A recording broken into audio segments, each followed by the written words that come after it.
When we did the Nike campaign for the last Olympics, we did over a course of a month 24,000 ads, and I think we got 3 million app users and about 950,000 community users. But that was based on the fact that people were just sitting in a room working with Nike, sitting on campus with them, looking at the feeds, tweaking the copy.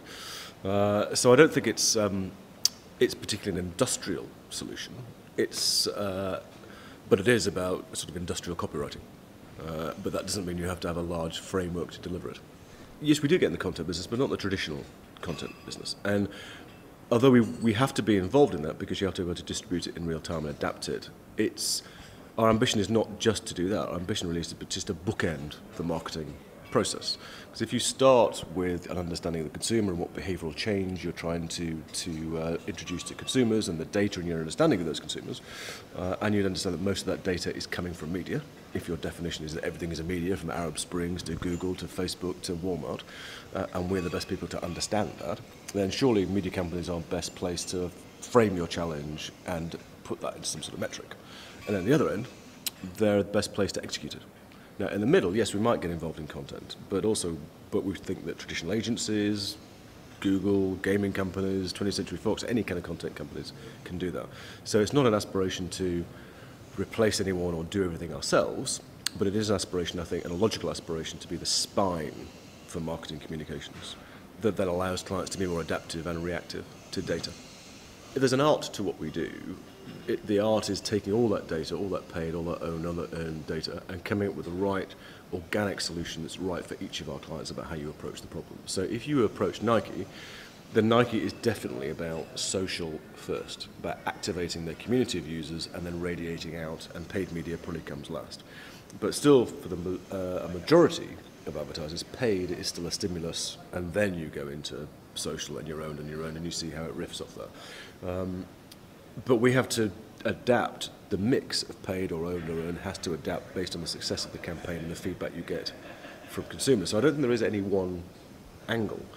I think it's still about a matter of intuition and working out what's right for your audience. We did a thing this week with McLaren, and somebody asked Jensen Button, the driver, a question, which was, you've got all this data and you've got all this stuff in your ears and you've got this stuff in your dashboard and people are telling you about your fuel consumption. How do you work out, what's the right thing to do for the race?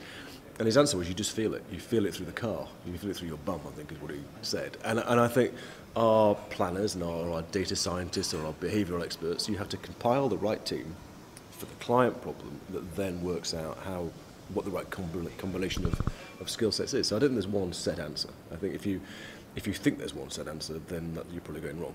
The reason why we did the thing with Formula One is that every race is different, and you adapt to the circumstances on lap one, or rain, or change, or tyres, or what the competition are doing, and every client is different, and every piece of copy and every piece of distribution is different. And I think we have to be able to live with that. And also, as organisations, we have to almost change ourselves every 6 months as well to be able to do that. And if I look at the composition of Mindshare now versus 5 years ago or versus 10 years ago, it changes.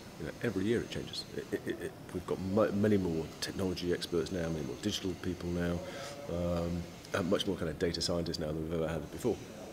I think like the majority of our areas, there are two kind of areas. There's a scale area. How do you get better reach, better optimization? How do you use online video in terms of the overall mix? How do you use that to reduce your TV costs and increase your reach? And we've been doing a lot of that work over time in Germany and in other markets, and also now in the US. So there's the scale efficiency argument, and then there's the creative brand building discussion as well. And on top of that comes a discussion about, and I think we talked about this week, that there are two big trends that we see coming up. One is that television is bigger than television. We're seeing that now. So it's not just one box, but the cultural force of television, and what Amazon Prime is doing and what Hulu is doing, not only what NBC is doing, and then what Microsoft are doing, and then what AOL are trying to do, is all about how you use that cultural force of content, and how do we tap into that content above and beyond just the one box. And then if you can twin that with something like the addressability of Amazon, with hundreds of thousands of messages tailored every day to particular individual audiences, then that, to me, is the definition of what a new agency is. So to be able to tap into what they're offering, agencies have to have a different culture, rooted in data, but with those kind of twin objectives.